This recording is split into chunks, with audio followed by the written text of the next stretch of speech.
Oke,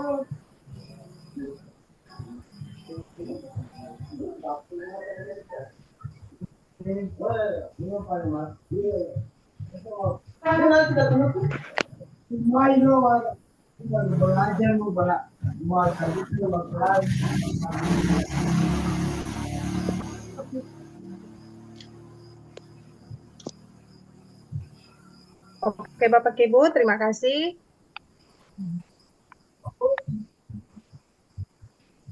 Badan kekar umurnya tua, bawa pedang bukanlah petani. Apa kabar hadirin semua? Selamat datang di webinar kami. Assalamualaikum warahmatullahi wabarakatuh. Waalaikumsalam warahmatullahi wabarakatuh. Selamat malam. Om Swastiastu, Namo Buddhaya, salam kebajikan, Tabea. Tabea.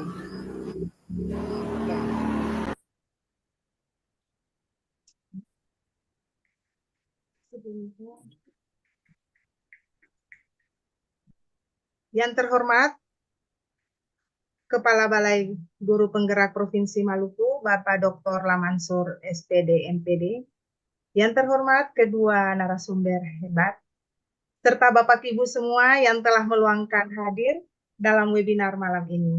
Terima kasih sebelumnya kami ucapkan atas kehadiran Bapak Ibu.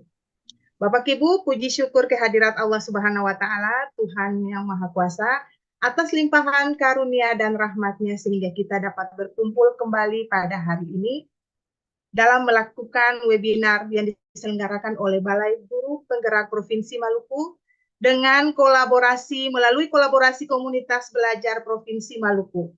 Bapak Ibu hadirin semua, malam ini kami mengangkat tema wawasan kebinekaan global. Harapan kami dapat bermanfaat untuk kita semua dalam memajukan pendidikan di Provinsi Maluku.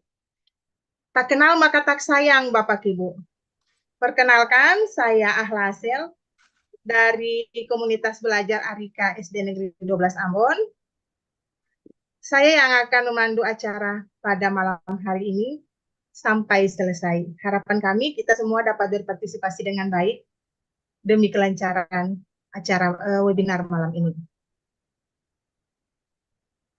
Bapak Ibu, sambil menunggu Pak Kepala Balai yang sedang mengikuti kegiatan yang bersamaan pada waktu yang sama, tetapi diupayakan untuk dapat hadir ya.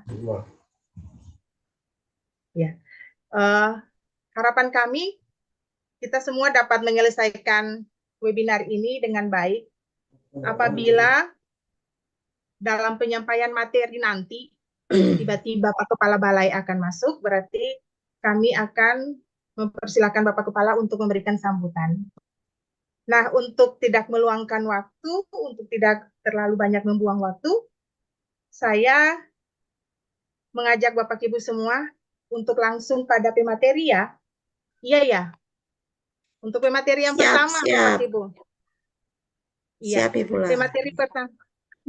Bapak Ibu, saya rasa dan saya tahu pasti Bapak Ibu kepala sekolah maupun Bapak Ibu guru yang hadir dalam room malam ini tidak asing dengan pemateri kita yang pertama atau narasumber kita yang pertama.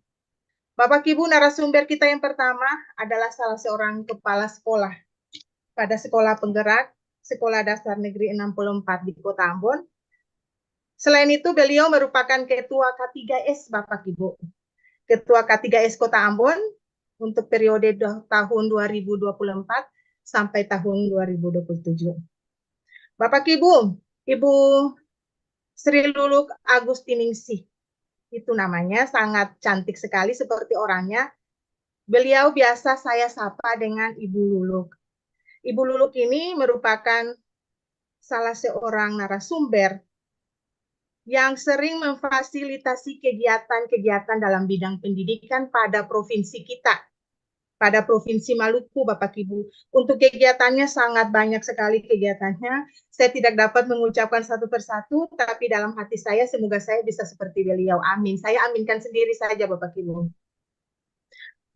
Oke, untuk tidak membuang waktu, saya persilahkan Ibu Luluk untuk dapat menyampaikan materinya tentang wawasan kebinekaan global untuk tema kita malam ini ya. Terima kasih. Baik, terima kasih Bula. Bapak Ibu mohon maaf sebelumnya kalau suaranya agak serak ya. Yang saya hormati Bapak Kepala BGP, yang saya kasihi dan saya banggakan tim saya malam ini, dan yang berbahagia Bapak Ibu yang hadir malam ini. Assalamualaikum warahmatullahi wabarakatuh. Salam sejahtera untuk kita semua. Salam tabea. Ya, kalau tadi pertama Ibu Lang membuka dengan pantun, mungkin saya juga akan sedikit memberikan pantun. Ya, malam-malam duduk bersama, duduknya menggunakan kursi oval. Jumpa lagi dengan saya pada wawasan kebinekaan global. Ya, oke Bapak Ibu, malam ini pemberian materinya akan saya sampaikan secara interaktif, artinya ada komunikasi aktif antara saya dengan Bapak Ibu melalui chat ataupun raise hand. Ya, mengapa?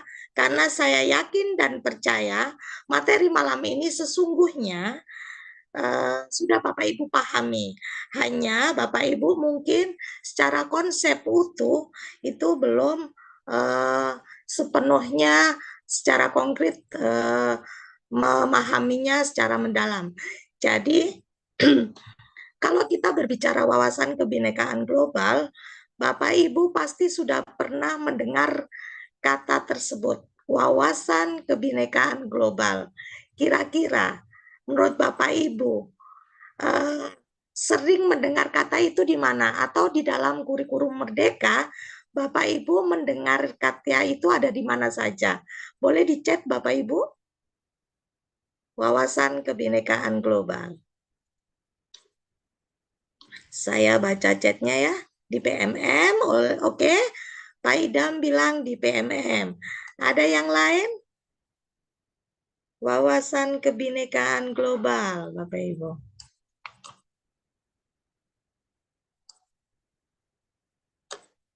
Selain di PMM, Bapak Ibu membaca ada di mana tuh?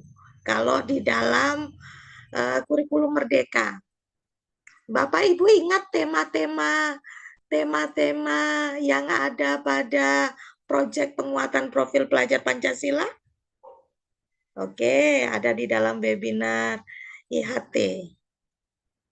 Iya. Ada tema kebinekaan global ya. Nah, tinggal ditambahin wawasannya, boleh, betul. Ada di dalam dimensi profil pelajar Pancasila. Ada di dalam tema profil pelajar Pancasila. Oke. Kenapa kita mengangkat wawasan kebinekaan global ini?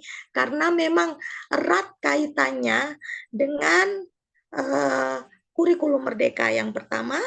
Yang kedua, kalau Bapak Ibu bicara tentang rapot pendidikan, ya, rapot pendidikan, di situ ada 2 poin penting di mana sekolah harus mewujudkan iklim kebinekaan dan iklim keamanan sekolah. Dua dimensi itu di dalam rapot pendidikan ada kaitan eratnya dengan wawasan kita tentang kebinekaan global.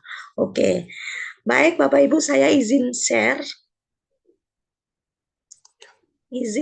screen ya.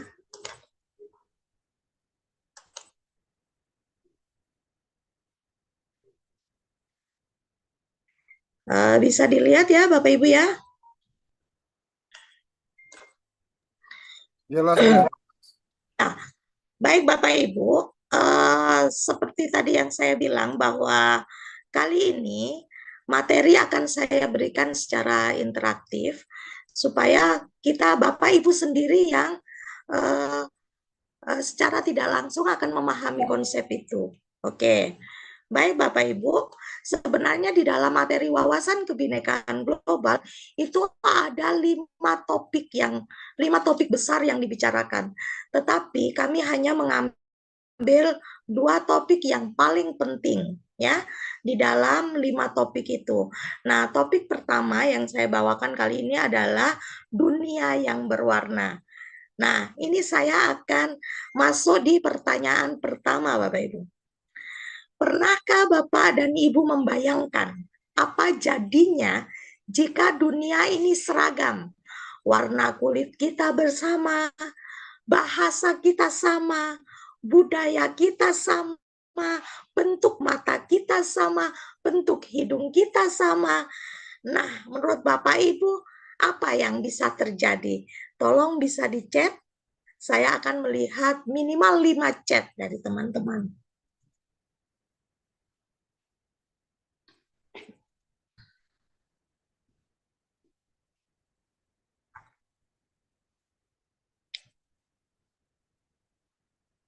Ya, dunianya seragam Bapak Ibu. Oke, ini chatnya.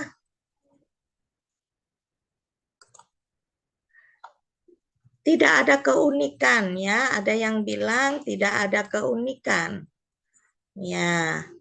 Terus ada, sabar Bapak Ibu.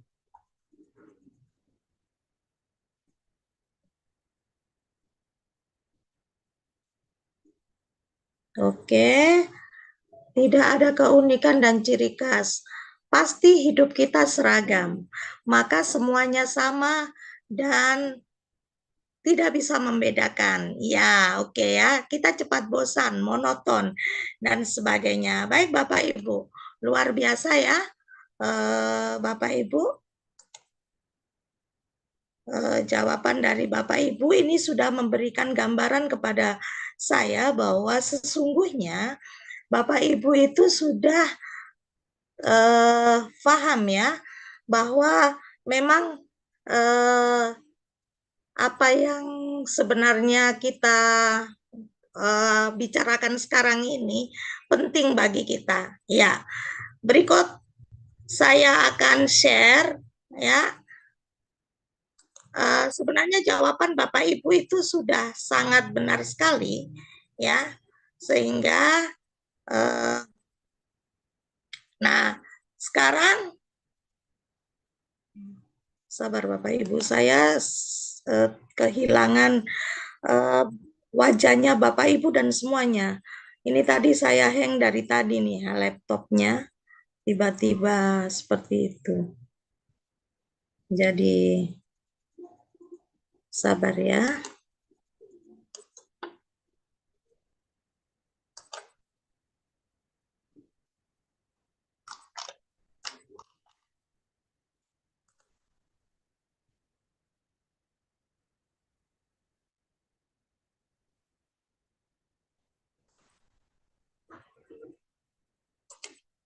Oke, saya sudah bisa lihat Bapak Ibu punya wajah. Nah, betul sekali jawaban dari Bapak Ibu bahwa ketika kita dunia kita itu apa namanya sama semua. Bayangkan kita tidak punya identitas, pasti orang ketika bertanya, "Mana sih kamu kenal Ibu Lulu?"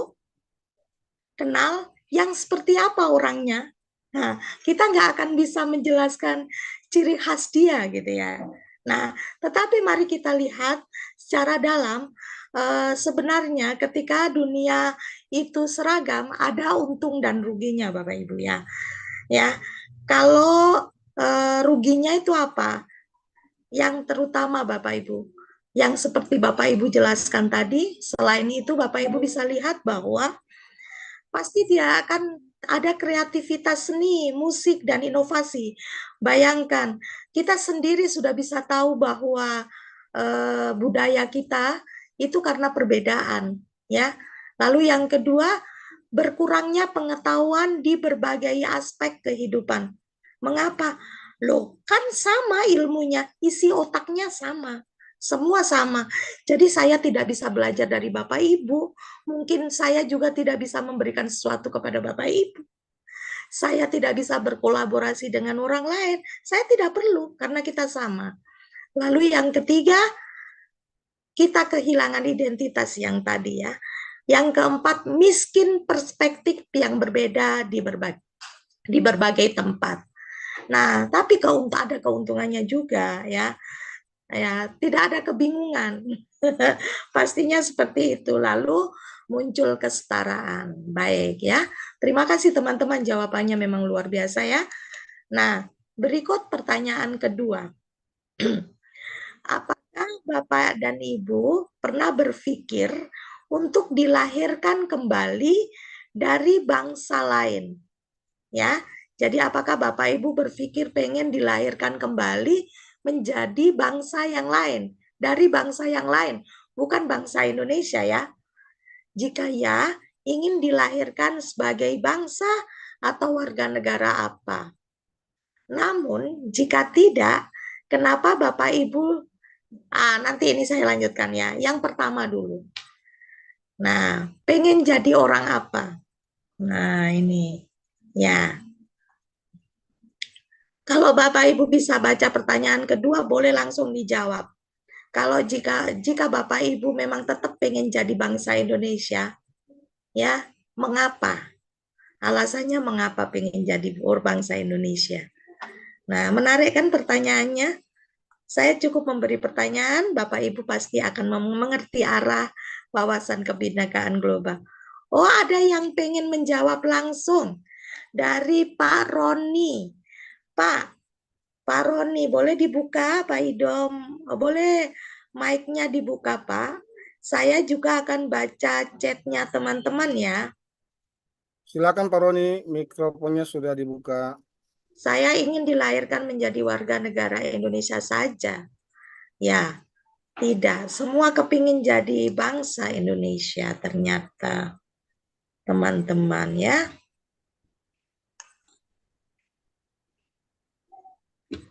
Oke Pak Roni, silahkan Pak Roni. Sudah bisa dibuka.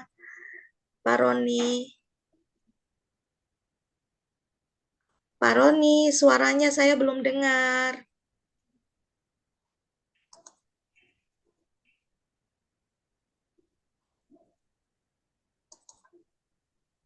Nah, ini jawaban teman-teman ya. Teman-teman bisa baca semua.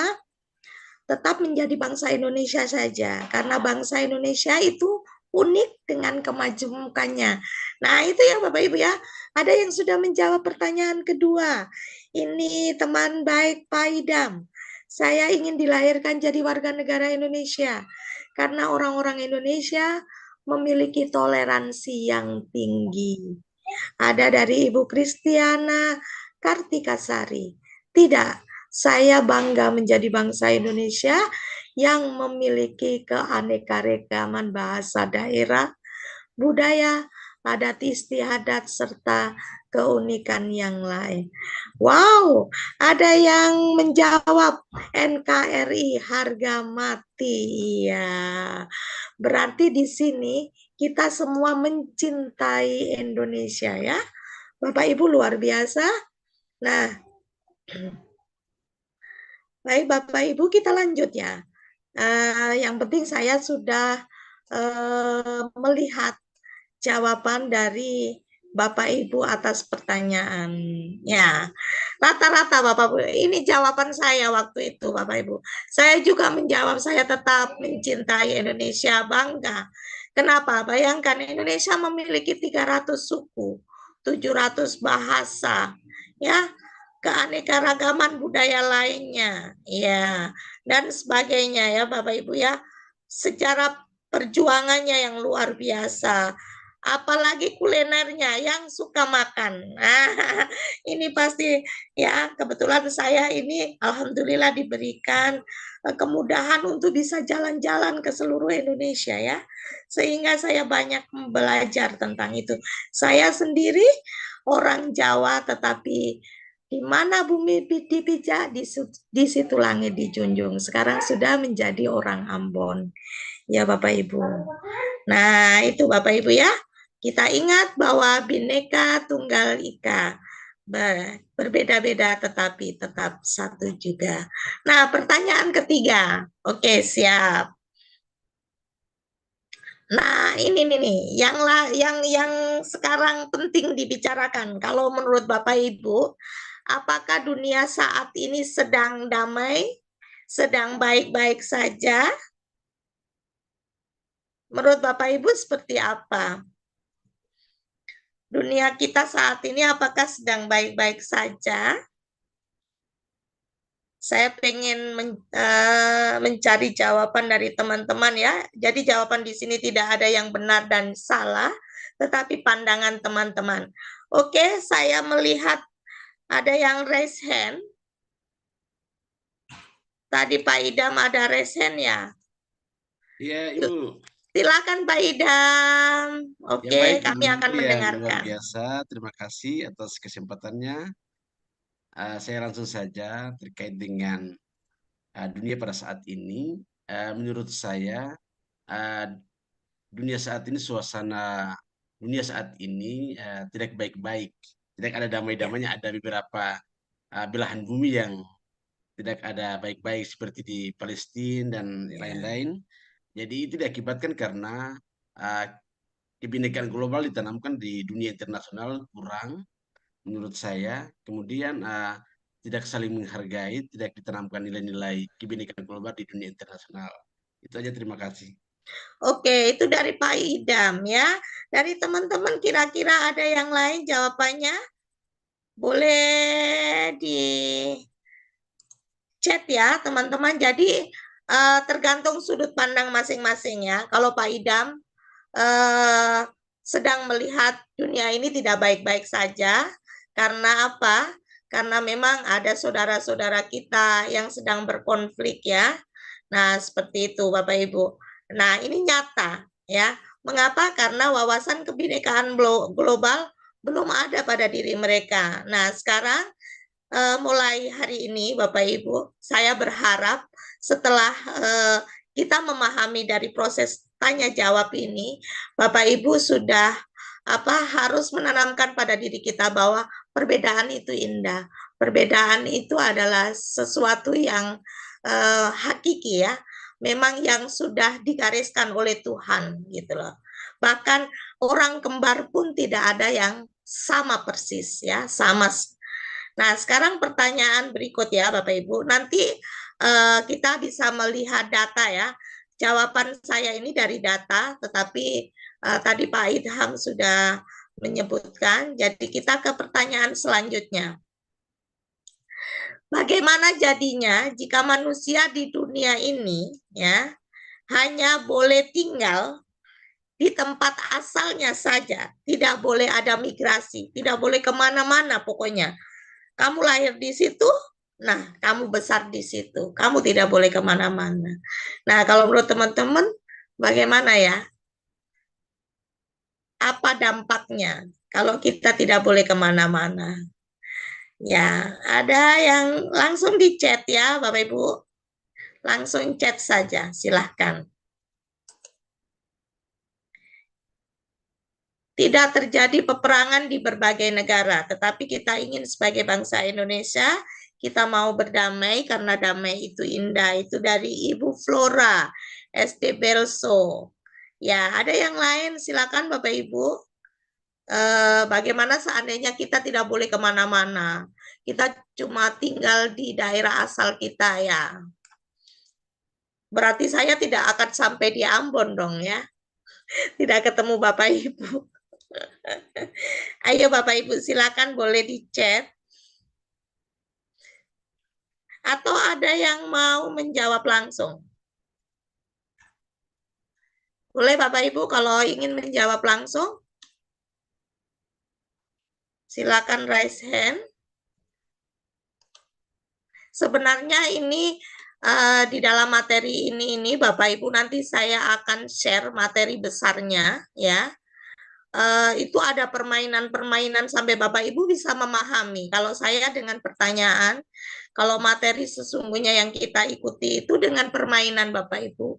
Bapak Ibu jadi orang Jepang, Bapak Ibu jadi, pokoknya ada permainan menarik yang Bapak Ibu bisa mainkan. Nah, seperti itu. Tetapi kalau kita pakai sampai seperti itu nanti lama jadinya. Oke, ada yang mau jawab? Dampaknya kita tidak bisa berkembang, tertekan Selatan seperti di Korea Utara. Weh, ya betul ya Pak Jamal.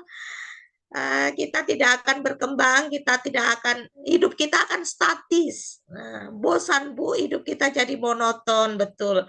Dampaknya kita menjadi bosan, tidak berkembang. Teman-teman luar biasa ya jawabannya.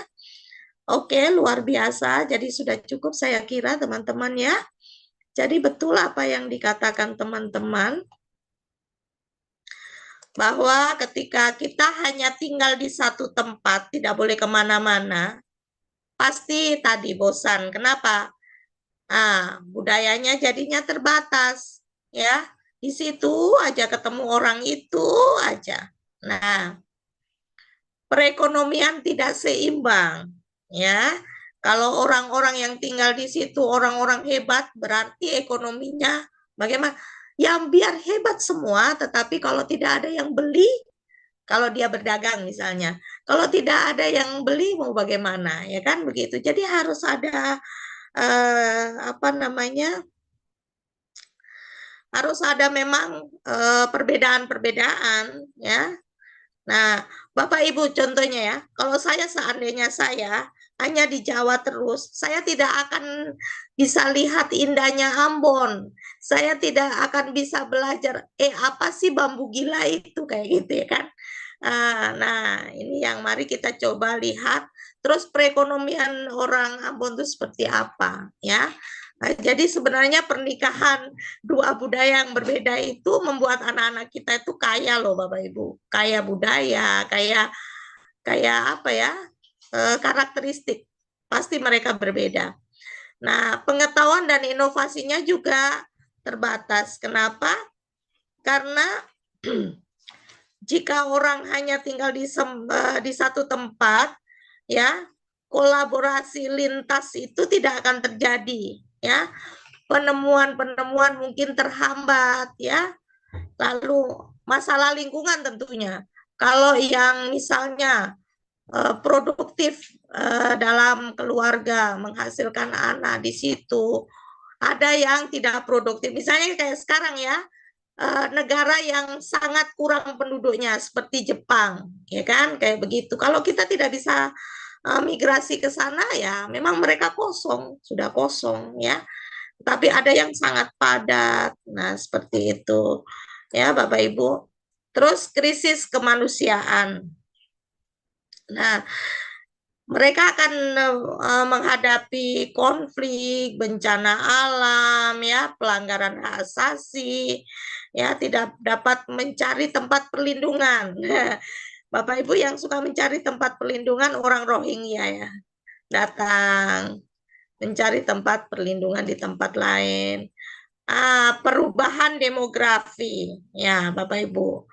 Nah, tadi itu yang dibilang statis, Bapak Ibu. Lalu keterbatasan mobilitas pekerjaan, ya. Tidak ada mobilitas pekerjaan, Bapak Ibu. Kalau sudah di situ, tidak boleh kemana-mana. Ya kerjaan di situ aja yang dikerjakan. Kita tidak bisa mencari pekerjaan lain, ya, sesuai passion kita. Nah, ini. Siapa sih sebenarnya yang disebut penduduk asli? Apakah mereka yang lahir di tempat itu? Itu pertanyaannya. Nah, teman-teman boleh jawab ya. Ada yang mau raise hand langsung? Atau ada yang langsung chat? Penduduk asli itu siapa sih? Nah, ini teman-teman jawabannya sudah luar biasa loh. Teman-teman memang hebat ya. Oke, Bapak Ibu silakan.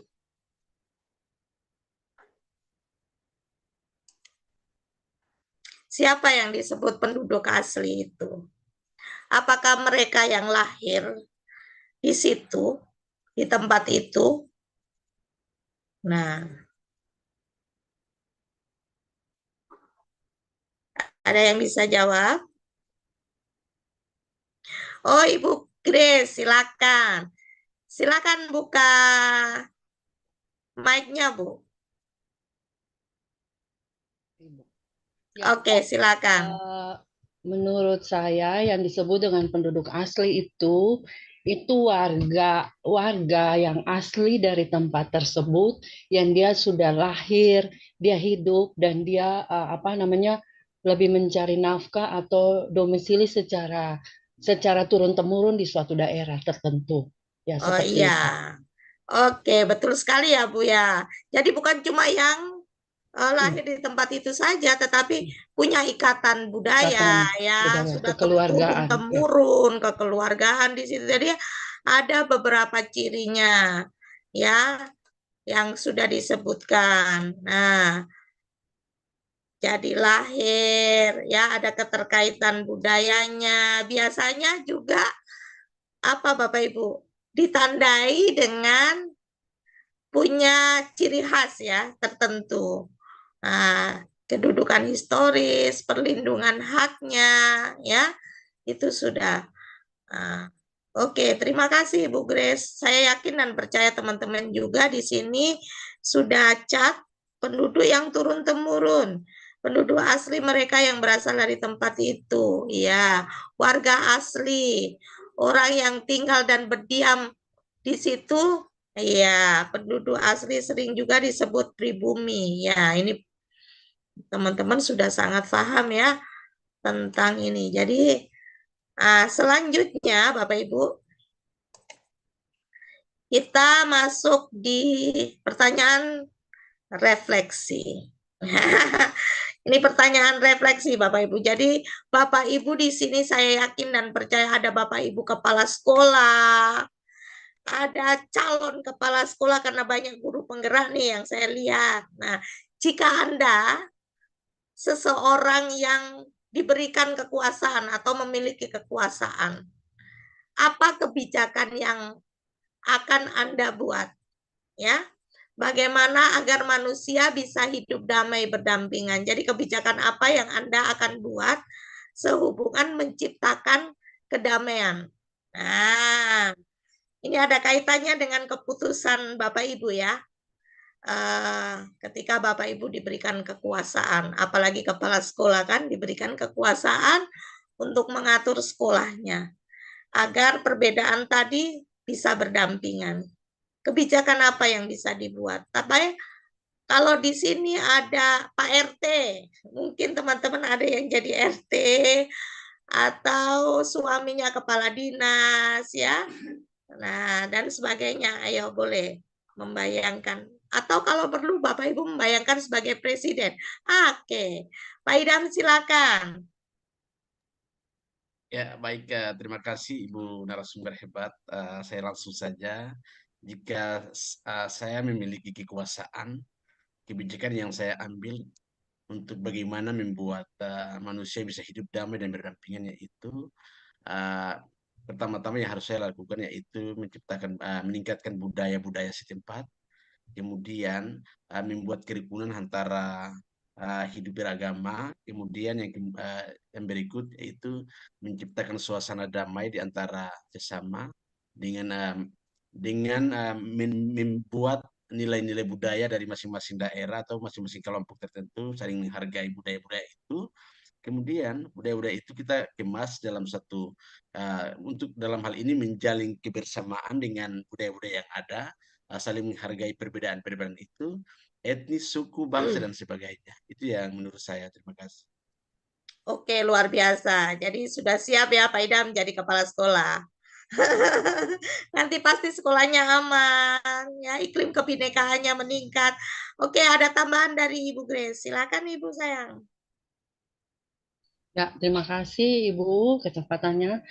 Kebijakan yang diambil yang pertama itu berpikir positif tentang lingkungan di mana kita berada, membangun mindset yang positif. Kemudian yang kedua membangun saling menghargai satu dengan yang lain.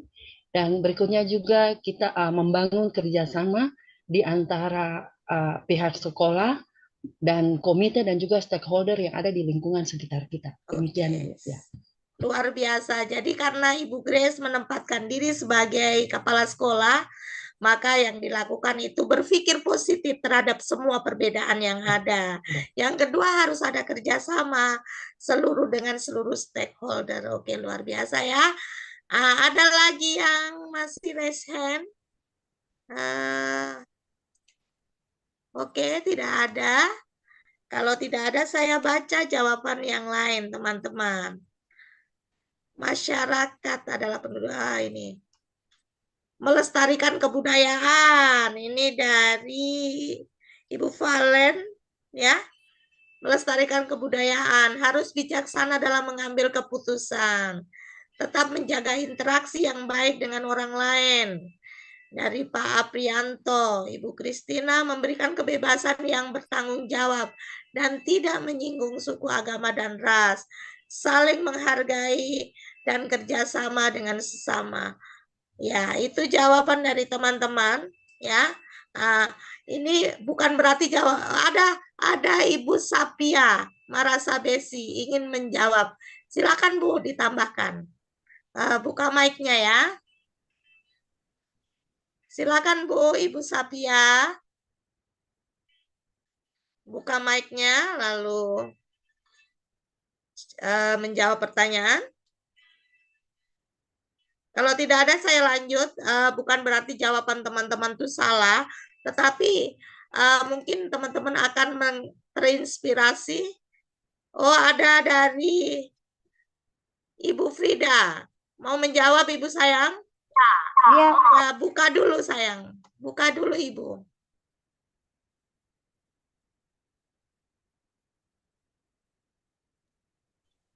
Halo, selamat malam.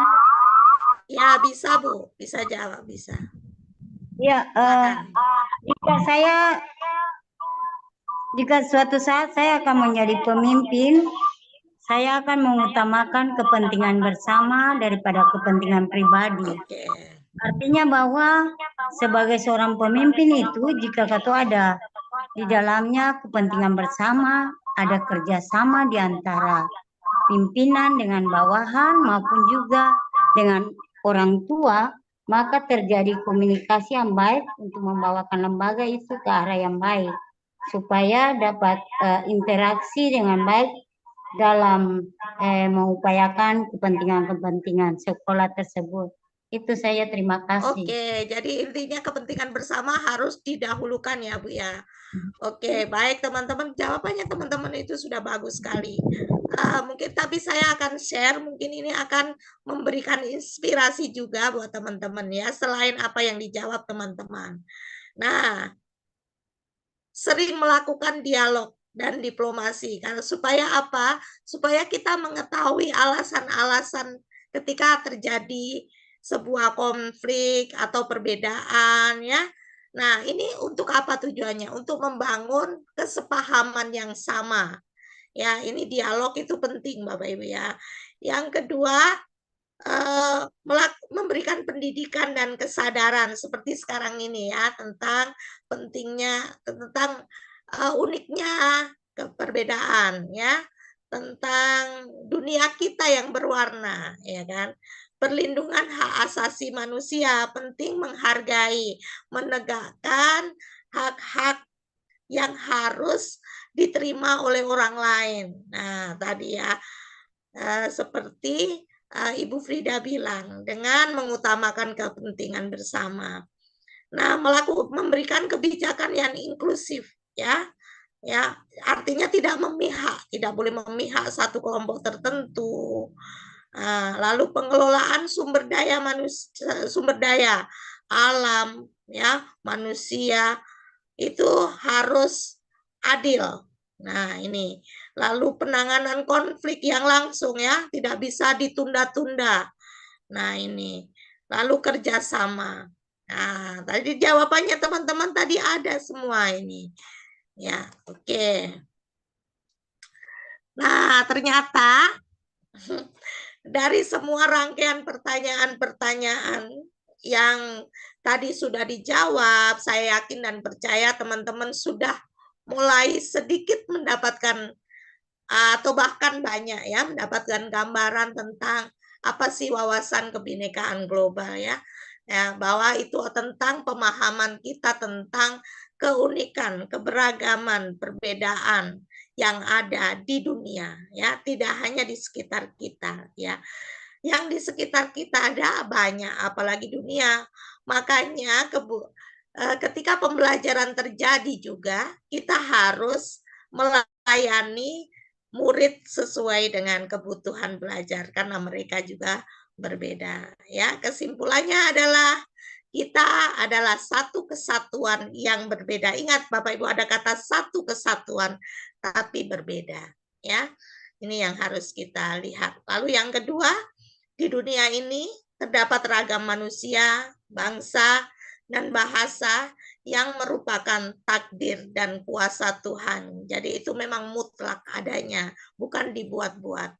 Lalu yang nomor 3, keberagaman menjadikan hidup jauh lebih bermakna jika diberangi dengan toleransi. Nah, dengan kesimpulan ini ya, berarti berakhir sudah materi saya. Nanti mungkin kalau masih ada pertanyaan diajukan di akhir ya. Terima kasih, itu saja dari saya. Kurang dan lebihnya saya mohon maaf sebesar-besarnya. Mudah-mudahan ini mengawali itikat kita untuk tetap menggerakkan orang untuk selalu bisa berdamai dengan apapun itu, sehingga kita hidup dengan tenang, nyaman, aman, damai, sejahtera. Di sekolah pun iklim kebinekaan maupun iklim keamanan akan terjadi. Terima kasih, itu saja dari saya. Assalamualaikum warahmatullahi wabarakatuh. Selamat malam, salam, tabea. Saya kembalikan kepada Ibu moderator. Ya, terima kasih Ibu narasumber hebat, Bapak Ibu. Satu yang dapat kita ambil ya dari yang disampaikan, sangat interaktif sekali. Materi yang disampaikan oleh Ibu narasumber kita, jalannya sangat luar biasa. Bapak Ibu dapat langsung berinteraksi dengan pemateri. Saya merasakan kalau Bapak Ibu masih punya banyak sekali pertanyaan yang akan disampaikan, tetapi ditahan dulu, nanti setelah materi kedua kita masuk pada sesi tanya jawab. Oke Bapak Ibu, satu kesimpulan yang tadi disampaikan oleh Ibu narasumber bahwa keberagaman menjadikan hidup lebih bermakna. Nah, dalam dunia pendidikan bagaimana kita memaknainya dalam kehidupan kita bersama rekan-rekan sejawat kita maupun peserta didik kita. Oke, untuk tidak membuang waktu, saya mengundang pemateri kedua, salah satu penggerak dari komunitas belajar ya, Bapak Ibu, ini merupakan kolaborasi komunitas belajar. Mohon maaf tadi untuk narasumber yang pertama merupakan salah seorang penggerak juga, ketua penggerak pada komunitas belajar Bagara Bapak Ibu. Untuk pemateri kedua dari komunitas belajar Kalesang SD Negeri 39 Ambon, Bapak Freddy Wakley Talapesi. Mohon maaf kalau saya ada salah menyebut nama atau marganya ya Pak, mohon maaf. Bapak Ibu, sedikit singkat tentang Pak Edi. Pak Edi merupakan seorang instruktur pada sekolah penggerak tentang instruktur pembelajaran anak. Lalu Pak Edi juga merupakan seorang narasumber berbagi praktik baik pada kurikulum Merdeka. Bapak Ibu, narasumber pertama dan kedua ini merupakan berasal dari sekolah penggerak angkatan pertama. Mereka merupakan poin perubahan pendidikan di Provinsi Maluku. Nah, sekolah 2 ini adalah pembukanya, Bapak Ibu. Nah, kalau dari Ibu narasumber yang pertama kita sudah mendapat materi tentang dunia yang berwarna. Nah, sekarang dari pemateri kedua, selamat malam Pak Edi. Halo, selamat malam. Malam. Oke Pak Edi, apa kabar ya? Baik. Baik. Oke Pak Edi, untuk tidak membuang waktu, saya persilahkan waktunya bersama Bapak Ibu hebat dalam room ini. Mereka pasti sudah tidak sabar Bapak Ibu. Oke. Assalamualaikum warahmatullahi wabarakatuh. Salam sejahtera bagi kita semua. Om Swastiastu, Nama Budaya, Salam Kebajikan, Rahayu. Izinkan saya walaupun sudah lewat ya Bapak Ibu, saya menyampaikan minal aidin wal faizin, mohon maaf lahir dan batin. Yang terhormat Kepala BGP Provinsi Maluku, tim berbagi saya di malam ini kolaborasi dengan Bapak Ibu hebat, terkhusus dengan narasumber yang pertama tadi, Ibu Lulu, yang juga merupakan sekolah penggerak angkatan pertama sama dengan sekolah kami. Bapak Ibu guru hebat juga yang hadir di saat ini, bahkan juga ada Bapak Ibu kepala sekolah. Perkenalkan, nama saya Freddy Okley Palabesi. Saya merupakan salah seorang guru di SD Negeri 39 Ambon yang merupakan sekolah penggerak angkatan pertama. Halo Bapak Ibu, apa kabarnya? Oke, walaupun dalam keadaan baik. Oke Bapak Ibu, dengan tidak membuang-buang waktu, tadi dengan materi yang sudah disampaikan oleh Ibu Luluk yang pertama tentang duniaku yang berwarna, dunia yang berwarna, maka materi saya yang kedua itu sekolahku bineka.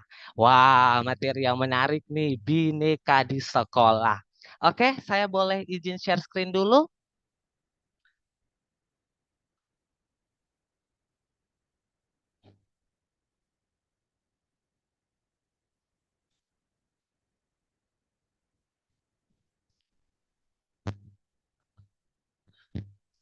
Bapak Ibu mungkin materinya sudah bisa dilihat? On proses, Pak. Masih loading. Oke. Oke. Oke, Pak Ibu. Tadi tentang wawasan kebinekaan global sudah disinggung oleh Ibu narasumber yang bahwa ada memiliki 5 topik penting dan saya membawakan topik tentang sekolahku bineka.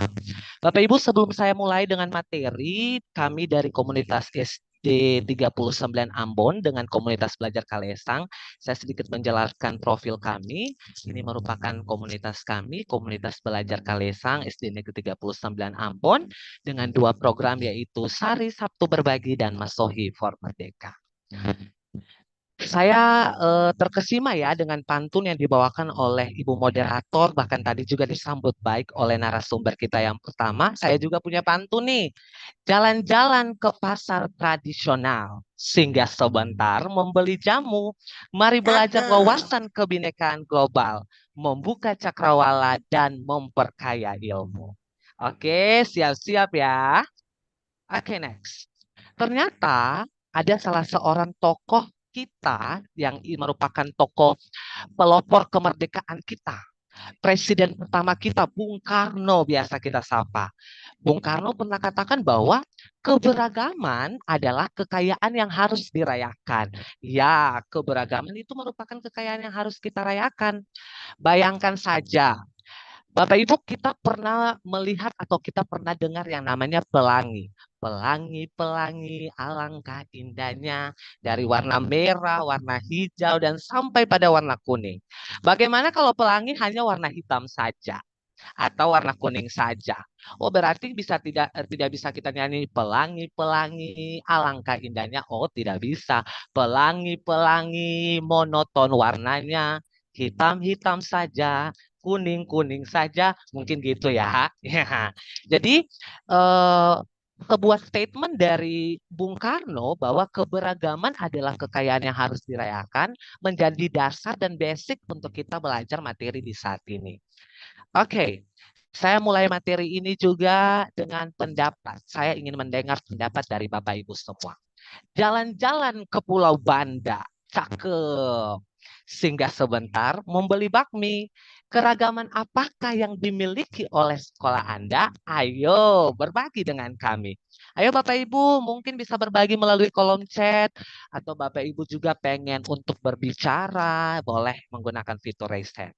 Mari kita berbagi bersama Bapak Ibu. Pantunnya begitu luar biasa ya. Jalan-jalan ke Pulau Banda, lalu singgah membeli bakmi. Keberagaman apa yang dimiliki oleh sekolah Anda? Ayo berbagi bersama saya di sini.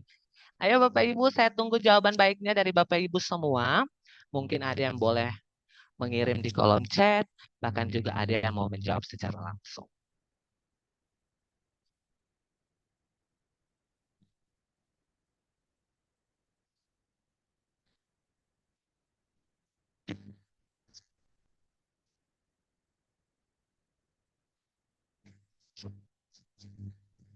Keberagaman apa yang dimiliki oleh Bapak Ibu di sekolahnya?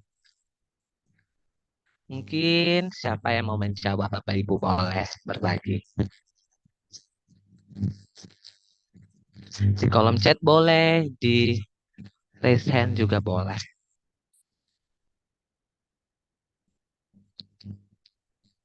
Oke, karakteristik murid, guru, dari mulai karakteristik fisik, agama, bahasa, dan lain-lain. Oke, terima kasih Ibu narasumber yang pertama. Ada lagi Bapak Ibu yang mungkin mau berbagi?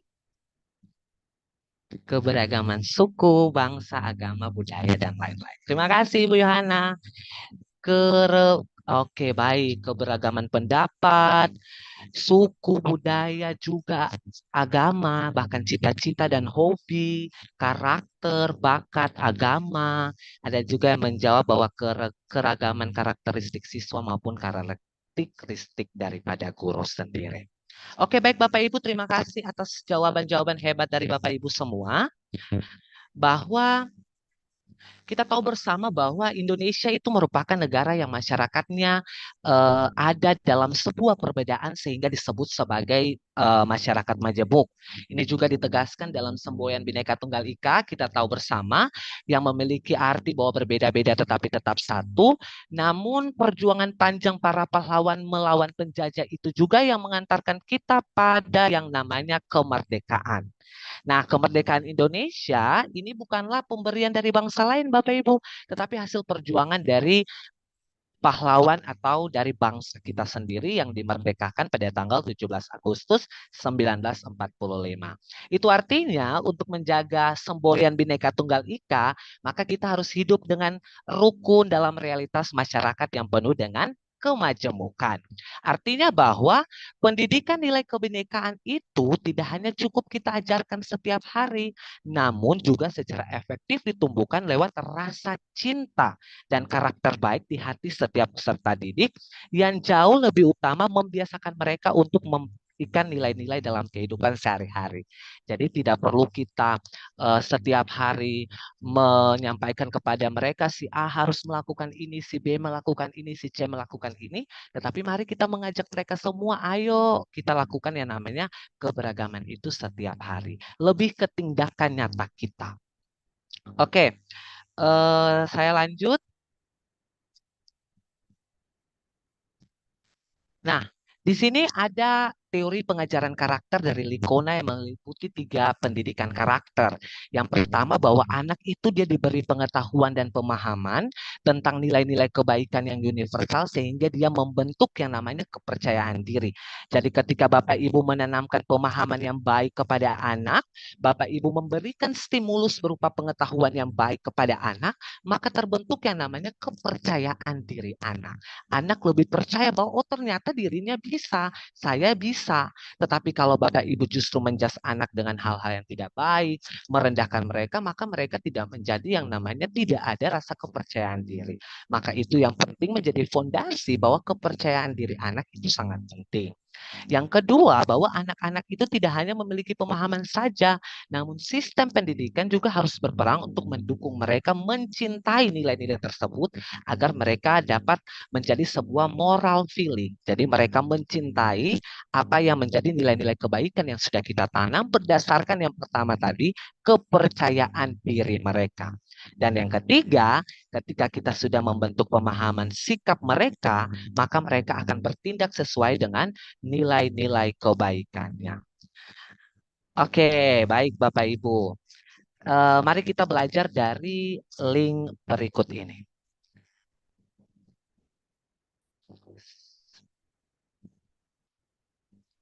Oke ya, sebentar saya share. Oke. Praktik nilai-nilai keberagaman di satuan pendidikan.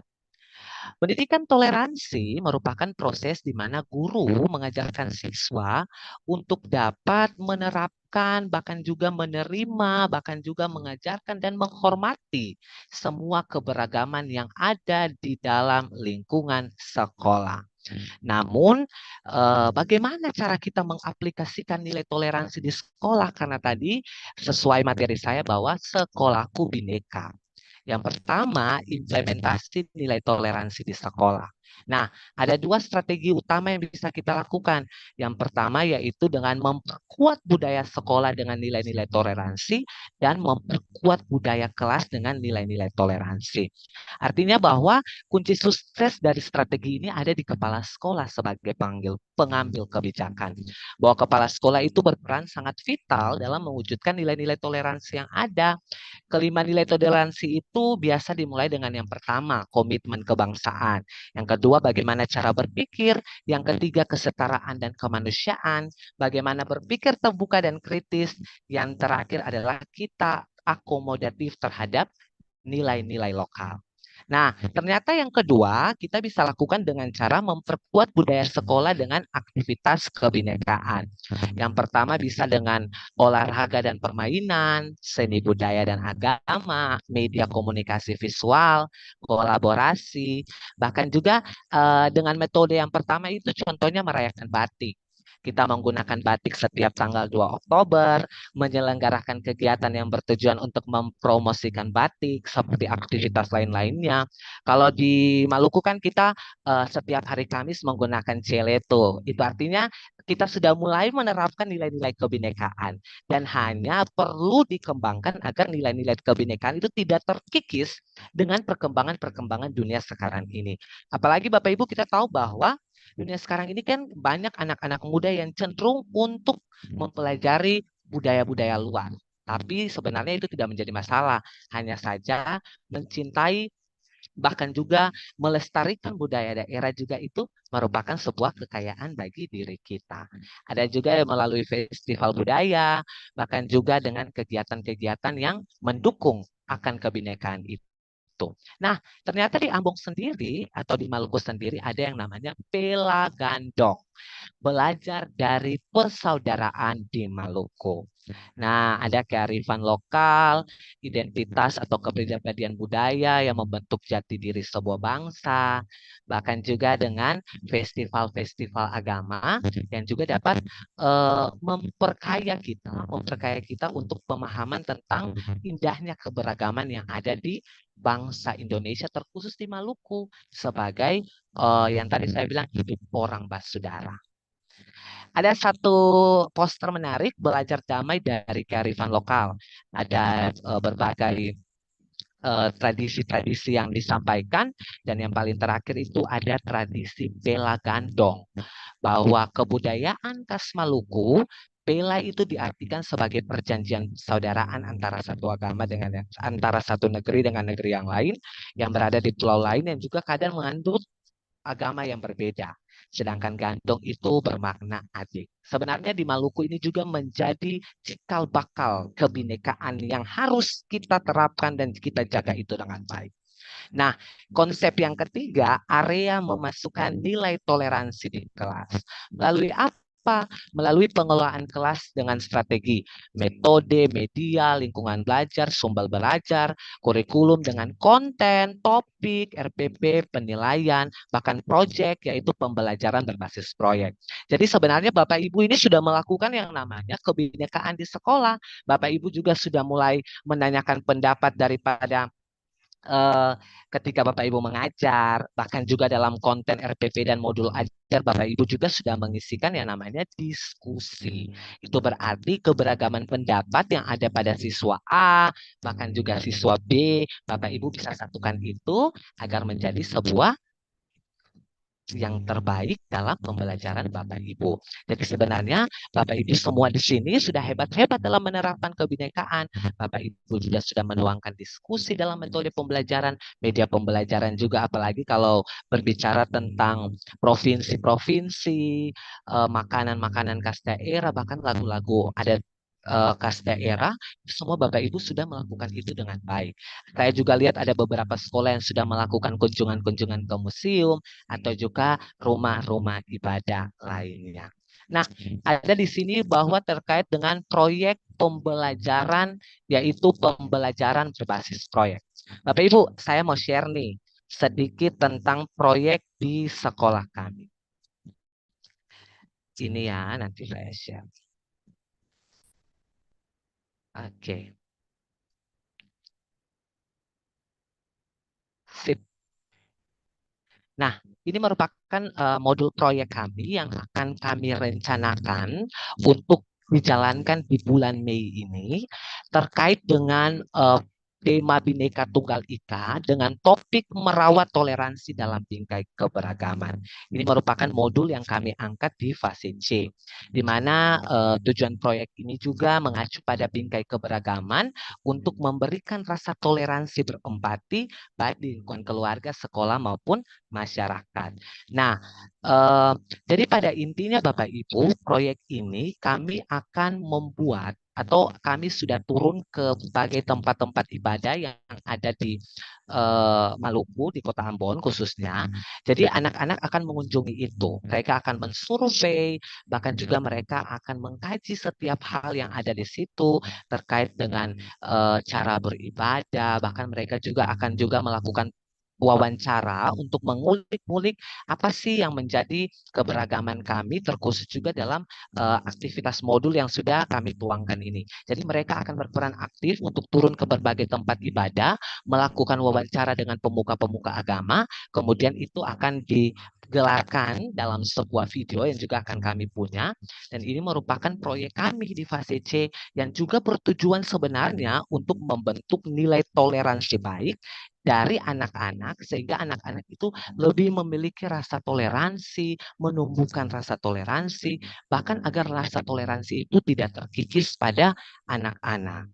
Jadi itu contoh kebinekaan dan sekolah bineka dari sekolah kami.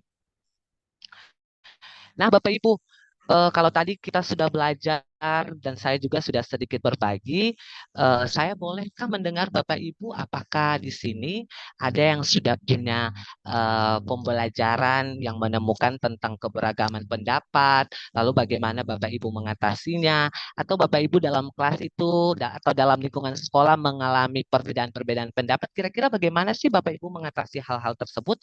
Saya mau dengar dong Bapak Ibu berbagi bersama dengan saya di saat ini. Boleh di kolom chat, boleh juga dengan raise hand. Ayo Bapak Ibu, mari kita berbagi bersama hari ini. Ada yang mau berbagi?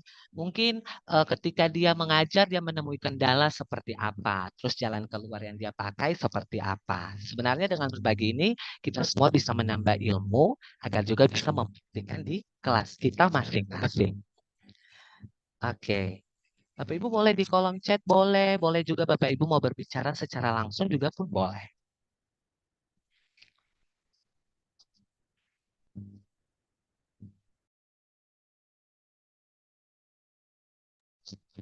Ayo Bapak Ibu.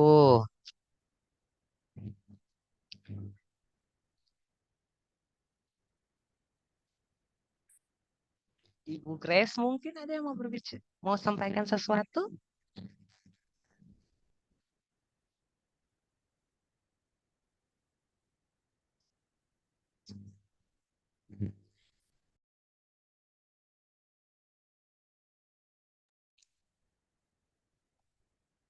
Pak Edi, sepertinya di kolom chat sudah ada dari Pak Idam. Iya. Ya, tadi sudah ada juga dijelaskan. Memang ini saling keterkaitan ya Bapak Ibu dengan materi yang sudah disampaikan juga oleh Ibu Luk tadi, bahwa keberagaman ini sering kita temukan baik di kehidupan keluarga, sekolah, dan juga masyarakat. Jadi pada intinya sekolah yang bineka itu artinya sekolah kita tidak hanya terdiri atas satu suku saja, atau satu agama saja, atau satu budaya saja. Namun terdiri dari berbagai jenis dan macam latar belakang yang berbeda sehingga kita menjadi satu kesatuan di sekolah tersebut. Nah, Bapak Ibu sebenarnya untuk mewujudkan sekolah yang bineka itu tidak cukup hanya untuk diteorikan saja, tapi langsung diimplementasikan dalam beragam aktivitas. Ini biasa terjadi dengan niat yang tulus dari semua pemangku kepentingan serta bisa didukung oleh seluruh warga sekolah untuk dapat menciptakan sekolah yang menghargai keberagaman. Jadi kalau kepala sekolah hanya bergema-gema untuk melakukan keberagaman, untuk merayakan keberagaman, untuk melakukan toleransi, tetapi guru tidak, berarti sama saja dengan bohong. Tetapi jika semua pemangku kepentingan yang ada di sekolah dapat melakukan itu, dapat mengimplementasikan itu, maka terciptalah sebuah keberagaman yang ada di sekolah kita masing-masing. Nah, ternyata bahwa Bhinneka Tunggal Ika adalah kekayaan bangsa Indonesia yang harus kita jaga bersama. Dengan memahami dan menerapkan Bhinneka Tunggal Ika di sekolah, kita dapat menciptakan lingkungan belajar yang kondusif dan menyenangkan bagi semua siswa, serta mempersiapkan mereka untuk hidup di masyarakat yang majemuk. Benar ya Bapak Ibu, Bhinneka Tunggal Ika berbeda-beda tetapi tetap satu jua. Menjadi nilai penting dan menjadi poin penting dalam penjelasan saya tentang sekolahku yang bineka, bahwa penerapan Bhinneka Tunggal Ika haruslah diresapi dalam kehidupan kita semua dan juga dalam kehidupan anak-anak didik kita, bahkan kita selaku pengajar. Agar apa Bapak Ibu? Agar kita dapat menciptakan lingkungan belajar yang lebih kondusif, menyenangkan, dan juga mempersiapkan mereka untuk dapat hidup di masyarakat yang majemuk.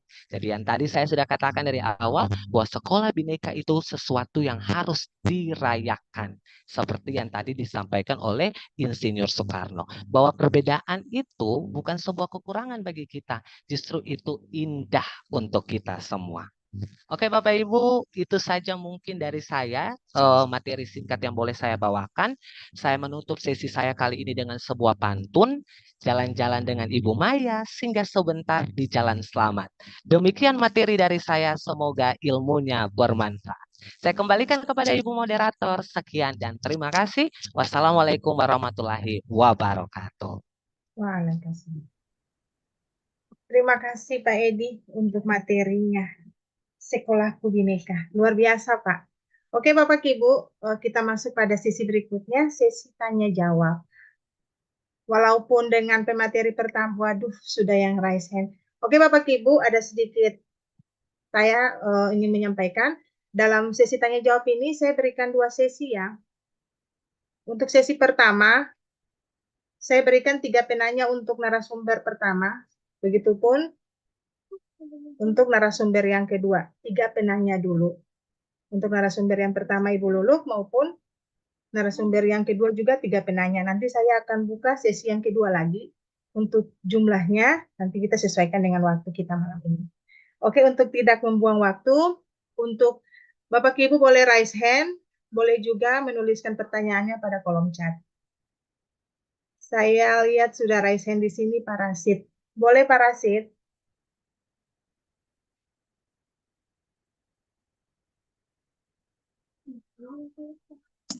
Ya, terima kasih.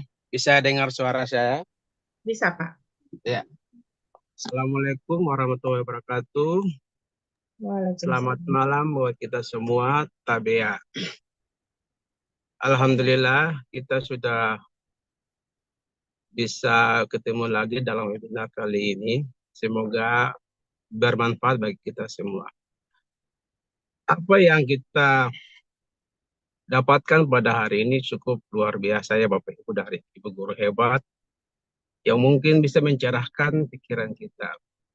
Mungkin dari sini ada pertanyaannya buat tentang wawasan global itu. Ada 2 pertanyaan Bapak Ibu.